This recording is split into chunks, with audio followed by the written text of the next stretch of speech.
Burkina Faso वो मुल्क है जिसने आज़ादी हासिल की फ्रांस से, जिसने आज़ादी हासिल की मगरिब से, लेकिन वहाँ की इक़्तिदार इस्लामी है। लेकिन वहाँ पे अब हुक्मरान आ चुका है मुसलमान, इब्राहिम ट्रावरे। बर्किना फासो का एक छोटा सा गांव है जहां उमर साहब रहते हैं। उमर साहब एक रात गहरी सोच में गुम हैं और ये सोच रहे हैं क्योंकि आज ही उनकी बेटी ने उनसे कहा है कि मैं हम जिन्स परस्त हूँ, मैं अपनी फलां दोस्त से शादी करूंगी, मैं किसी मर्द को पसंद नहीं करती, मैं अपनी फलां दोस्त के साथ शादी करूंगी। अब उमर साहब गहरी सोच में गुम हैं, कभी वो रोने लग जाते हैं, रात की तारीकी है, सारा गांव सो रहा है, लेकिन उमर साहब जाग रहे हैं। सोएं तो कैसे सोएं? वो मुआशरे को क्या जवाब देंगे, वो मुआशरे को क्या मुंह दिखाएंगे, वो कैसे इस सारी चीजों को फेस कर पाएंगे? वो 5 वक्त के नमाजी हैं, वो कैसे जब नमाज पढ़ने जाएंगे तो लोग उनके ऊपर कैसी कैसी आवाजें कसेंगे और वो क्या जवाब देंगे लोगों को? वो मुआशरे में कैसे रहेंगे कि उनकी अपनी ही बेटी जो कि एक गैर इस्लामी गैर शरई इक़दाम करने की उनसे इजाजत तलब कर रही है, लेकिन वो क्या कर सकते हैं क्योंकि इस देश का कानून है, इस देश में वो कुछ भी नहीं कर सके।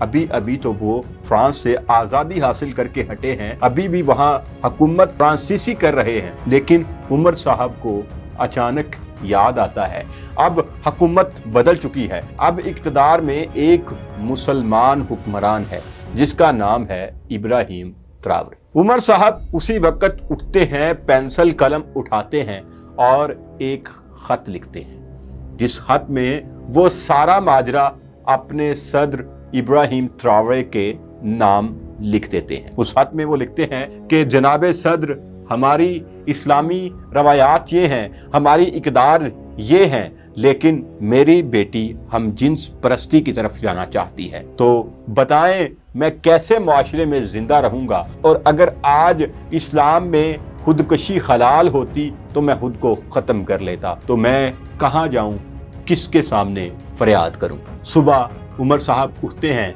वो खत पोस्ट करते हैं, खत पोस्ट होता है, इब्राहिम ट्रावरे को नेक्स्ट 4-5 दिन के बाद मिल जाता है। सदारती महल में जब उनका पीए आके एक गुमनाम उमर साहब के नाम से एक खत आया है, वो उनको कहते हैं इसको निकालो और मुझे पढ़कर सुनाओ। जब सदारती महल में उनको वो खत पढ़ के सुनाया जाता है तो इब्राहिम ट्रावरे की आंखें नम हो जाती हैं। वो सोचते हैं कि कैसे कैसे मसाइल हैं हमारे देश के अंदर, किस किस किस्म के लोगों को प्रॉब्लम्स कि वो फेस कर रहे हैं, और वो इन हालात में वो अपने देश के लोगों की मुश्किलात हल नहीं कर पा रहे। उन्होंने उसी वक्त एक ऑर्डर जारी किया और अपनी काबीना को कहा कि आज के बाद से कोई हम जिन्स परस्ती की इस देश में इजाज़त नहीं होगी। काबीना में से भी 2-3 मिनिस्टर्स उठते हैं और वो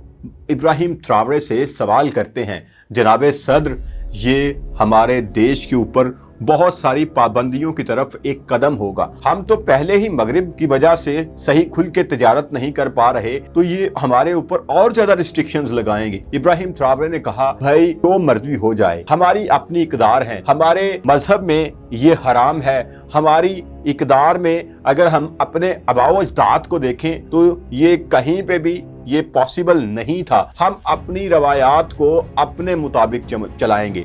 जब ये मुल्क हमारा है, जब ये सरजमीन हमारी है, तो फिर हुक्म भी हमारा चलेगा, और उसके बाद ज़मीन हमारी है। जब ये मुल्क हमारा है, जब ये देश हमारा है, जब हम एक अल्लाह के मानने वाले हैं, तो हम उसी चीज़ को फॉलो करेंगे जो हमें अल्लाह ने बताई है, जो अल्लाह के रसूल हज़रत मोहम्मद सल्लल्लाहु अलैहि वसल्लम ने जो हमें रास्ता दिखाया है, हम उसी को चूज़ करेंगे और हम उसी का ऐलान करेंगे। इब्राहिम ट्रावरे ने फौरी तौर पे उनको कहा कि सारे डॉक्यूमेंट्स तैयार किए जाए और ये कानून साजी कर दी जाए। कानून साजी कर दी गई। लोगों ने बहुत सारा शोर मचाया, ह्यूमन राइट्स की NGOs ने इसके ऊपर एहतजाज किए, आलमी मीडिया चीख चीख कर ये कहता रहा, बहुत सारे टेलीफोन आए, लेकिन इब्राहिम ट्रावरे का एक ही लफ्ज़ था, हमारा देश है, हमारा ही हुक्म चलेगा, हमारा ही कानून चलेगा। हम किसी किस्म की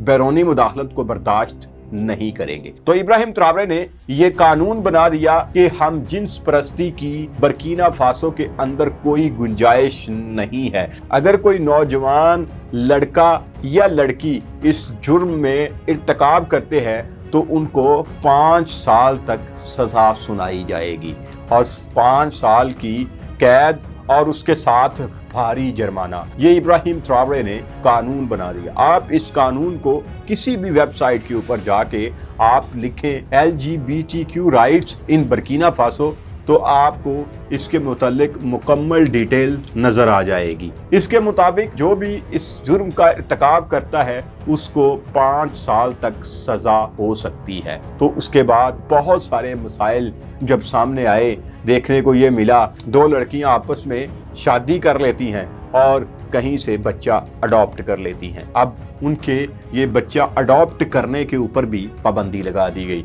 और जो इस कानून की भी वायलेशन करेगा उसको भी सजा मिलेगी। तो ये एक देखने को तो ये एक छोटा सा कानून, लेकिन क्या आप समझते हैं कि किसी भी देश में आज तक हिम्मत हुई है, किसी भी इस्लामी सरबराह में आज तक ये हिम्मत हुई है कि इसके ऊपर बोल सके, इसके ऊपर चंद अल्फाज लब कुशाई कर सके? नहीं, क्योंकि सब जानते हैं कि डोरियां कहां से हिलाई जाती हैं, सब जानते हैं कि नतीजा क्या होगा, सब जानते हैं कि ह्यूमन राइट्स के नाम पे किस किस किस्म की उनके ऊपर पाबंदियां लग सकती हैं। लेकिन बर्किना फासो के सदर इब्राहिम ट्रावरे, अफ्रीका के शेर इब्राहिम ट्रावरे ने उन सब पाबंदियों को जूते के नोक के ऊपर रखा और कहा कि हमारी रवायात हैं, हमारा मुल्क है, हमारा देश है, हम अपने मुल्क को अपने तरीके से चलाएंगे। और इस तरह इब्राहिम ट्रावरे ने एक उमर साहब नहीं, हजारों उमर जो कि बर्किना फासो में मौजूद हैं, हजारों वो वालिदैन जो बर्किना फासो में मौजूद थे जिनके बच्चे बेराह रवी का शिकार थे, उन बच्चों को सीधे रास्ते पे लगाने के लिए कानून साजी कर। तो दोस्तों, ये होते हैं लीडर, ये होते हैं सदर, ये होते हैं हुक्मरान जो कि कोशिश करते हैं अपने देश के लोगों के लिए, जो भलाई की कोशिश करते हैं, जो हर छोटे छोटे पॉइंट्स को, छोटे छोटे किसी की कोई अर्जी आती है उसके ऊपर काम करते हैं और कवानीन साजियाँ होती हैं, चाहे वो 26वीं, 27वीं, 28वीं, 29वीं, 30वीं, 40वीं तरमीम हो, वो सिर्फ और सिर्फ अवाम के लिए होती हैं। तो ये अवाम के लिए जो तरमीम की जाती हैं उनके दूररस नताइज होते हैं। तो आपको आज की वीडियो कैसी लगी और क्या आप इब्राहिम ट्रावरे के इस इकदाम के हक में हैं या इसके मुखालिफ हैं? कमेंट सेक्शन में जरूर बताइएगा। अपना ढेर सारा ख्याल रखिएगा। इंशाअल्लाह नेक्स्ट वीडियो के साथ में मुलाकात होगी। अल्लाह ने के बाद।